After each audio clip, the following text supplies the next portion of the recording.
नमस्कार, मैं डॉक्टर झा और आप सुन रहे हैं डॉक्टर झा की बातें। आज हम बात करेंगे कि किसी भी एंटरप्रेन्योर के लिए कामयाबी कैसे उसको मिल सकती है।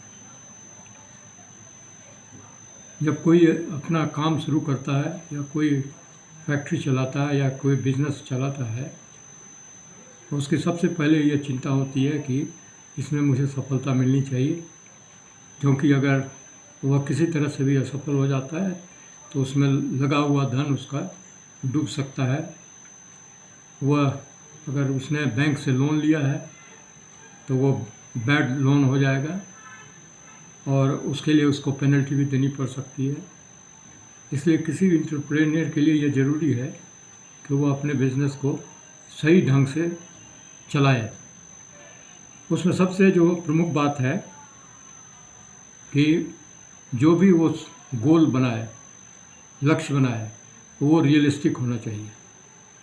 क्योंकि अगर बहुत ज़्यादा बढ़ा करके आप गोल रखते हैं और उसमें अगर असफलता मिलती है तो आपका लॉस भी ज़्यादा होगा। दूसरा, धन के लॉस के अलावा जो दूसरी समस्या होती है कि लोगों का मोरल जो है वो ख़त्म हो जाता है, एम्प्लॉय हो या वर्कर हो, वो भी एक बहुत बड़ी हानि होती है। फिर लोगों को उत्साहित करने में, प्रोत्साहित करने में बड़ी मेहनत करनी पड़ती है। इसलिए जब भी आप करते हैं तो एक लक्ष्य ज़रूर बनाइए, लेकिन लक्ष्य ऐसा बनाइए जो कि आप उसको प्राप्त कर सकें। हाँ, उसको चैलेंजिंग बनाने के लिए एक काम कर सकते हैं कि जो लक्ष्य आप निर्धारित करते हैं उससे 5% ज़्यादा या 10% ज़्यादा लक्ष्य लेकर आप चलें, जिससे कि अगर उतना घटता भी है तो आप जो है 100% पर आएंगे। और इसके लिए आपको प्रतिदिन एक्सरसाइज करना होगा, लोगों के काम को देखना पड़ेगा, जो प्रोडक्शन हो रहा है उसको देखना पड़ेगा, लोगों की प्रोडक्टिविटी कैसी है वो देखना पड़ेगा, और काम करने की सुविधाएं कैसी हैं, उसमें कोई कमी तो नहीं है जिसके कारण लोगों का ध्यान जो है काम से हटकर कहीं और चला जाता है, या वातावरण ऐसा हो कि लोगों का ध्यान काम में नहीं रहता है, या कुछ ऐसे तत्व आपके बिजनेस में आ जाते हैं या बाहर वाले आ जाते हैं जो आपके काम करने को में डिस्टरबेंस पैदा करते हैं। दूसरा जो बहुत महत्वपूर्ण है कि जो बिजनेस ओनर है या बिजनेस मैनेजर है, वो सारा का सारा काम अपने ही खुद करने की कोशिश ना करे। उसको अपने सबॉर्डिनेट को ट्रेनिंग देनी चाहिए और उसको डेलीगेट करना चाहिए। यहाँ डेलीगेशन के बारे में एक बड़ी लोगों को जो दिक्कत ये होती है कि वो सोचते हैं कि ऑर्डर पास कर दिया वो डेलीगेट हो गया है। नहीं, डेलीगेशन के बाद आपको इस बात पर ध्यान देना होगा कि उसके अनुसार वो काम हो रहा है कि नहीं, और ये आपको रेगुलरली करना पड़ेगा, करीब करीब प्रतिदिन करना पड़ेगा।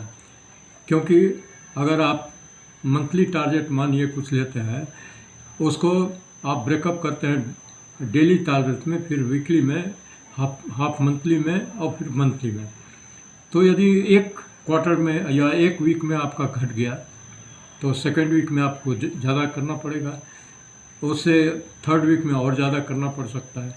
इसी तरह से अगर ईयरली देखिए तो मंथली टारगेट भी होगा तो क्वार्टरली टारगेट भी होगा।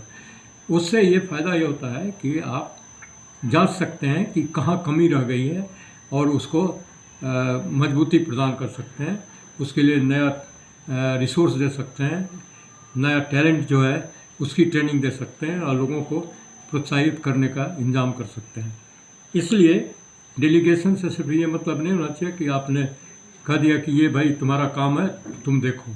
नहीं, मैनेजर को उसको फॉलोअप करना चाहिए, क्योंकि अगर मंथ के एंड में आपका जो है वो काम नहीं होता है तो वो आपके ऊपर बर्डन हो जाएगा, आपके बिजनेस में भी बर्डन हो जाएगा। ये डेलीगेशन के बारे में खास है। तीसरी बात है, मल्टी स्किलिंग पर आजकल बहुत ध्यान दिया जाता है। सोचा जाता है कि मल्टी स्किल करने से फ़ायदा होता है। ऐसी बात नहीं है। मल्टी स्किलिंग में एक जो नुकसान ये होता है कि हर स्किल में आदमी उतना ही इफिशिएंट नहीं होता है। उससे ज़्यादा अच्छा है कि आप ऐसे आदमी को रखिए जो एक पर्टिकुलर काम में ज़्यादा एफिशिएंट हो और उसी में उसका आगे बढ़ने में उसको मदद मिले। इसलिए मल्टी स्किलिंग हमेशा फ़ायदेमंद नहीं होता। हाँ, हल्का फुल्का आप कर सकते हैं, थोड़ा बहुत कर सकते हैं, और वो भी आपको देखना पड़ेगा। उसके कारण जो है उसका जो मेन टैलेंट है उसमें क्षति नहीं होनी चाहिए, उसमें बाधा नहीं आनी चाहिए।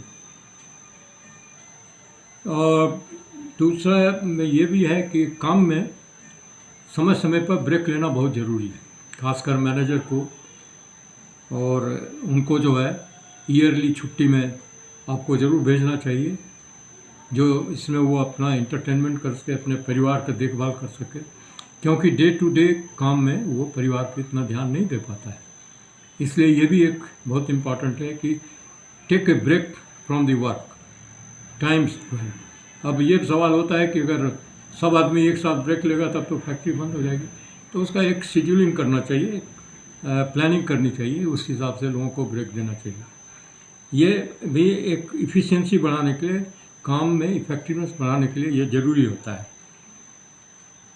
आपको और एक अच्छी आदत डालनी चाहिए कि अगर आपको लगता है कि किसी काम को करने में दुविधा है या ज़्यादा आपको मेहनत करनी पड़ेगी, तो आप नो भी कह सकते हैं। नो कहना सीखिए, क्योंकि अगर आप उसके लिए प्रिपेयर्ड नहीं हैं, आपने काम एक्सेप्ट कर लिया, अगर उसको आप पूरा नहीं कर पाते हैं तो आपकी बदनामी होती है, और साथ ही आपका वर्क फोर्स जो है वो डिमोरलाइज भी हो जाता है। इसलिए कोई ज़रूरी नहीं है कि हर काम को आप एक्सेप्ट कर लीजिए, आप उसको नेक्स्ट ईयर के प्लान में डाल सकते हैं, नेक्स्ट ईयर के प्लान में डाल सकते हैं, क्योंकि जो मेन आपका ऑब्जेक्टिव है, नेम प्रोडक्शन है, उसके ऊपर आपको ध्यान देना ज़्यादा लगेगा। और कभी कभी जो है कोई नया चैलेंज आता है तो सिलेक्टेड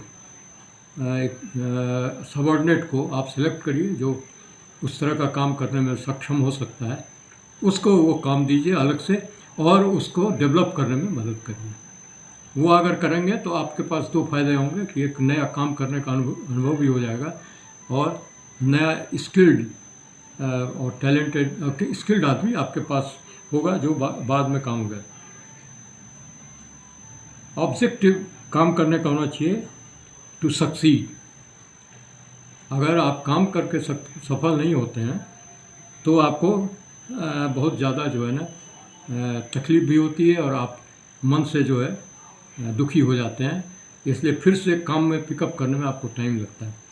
इसलिए हमेशा कोशिश ये होनी चाहिए कि जो काम हमने लिया है उसको पूरा करें, और अगर आप पूरा करेंगे तो आगे आने वाले दिन में और भी उत्साह से काम करने का जोश आपको आएगा, और वर्कफोर्स का जो है जो आपने लगाया हुआ है उसका मीनिंगफुल एम्प्लॉयमेंट भी होगा, और उसके कार्य से आपको फ़ायदा भी होगा। तो इन 4-5 बिंदुओं पर अगर ध्यान रख कर आप काम करें तो आपको सफलता मिलेगी। आपके इंडस्ट्री या बिजनेस में लो सिचुएशन और डाउन होने से भी आप उसमें रिकवर कर सकते हैं और नया रास्ता भी खोज सकते हैं। इस तरह से आप जीवन में आप सफल हो सकते हैं, और इसको ध्यान में रखते हुए आप अपना काम करिए। धन्यवाद। यदि यह वीडियो आपको पसंद आया हो तो आप इसको शेयर करिए, और आशा है कि आप इन बातों को ध्यान में रख करके अपने कार्यशैली को और अपने कार्य क्षेत्र को आगे बढ़ाएंगे, जिससे कि आप जीवन में सफल हों। धन्यवाद।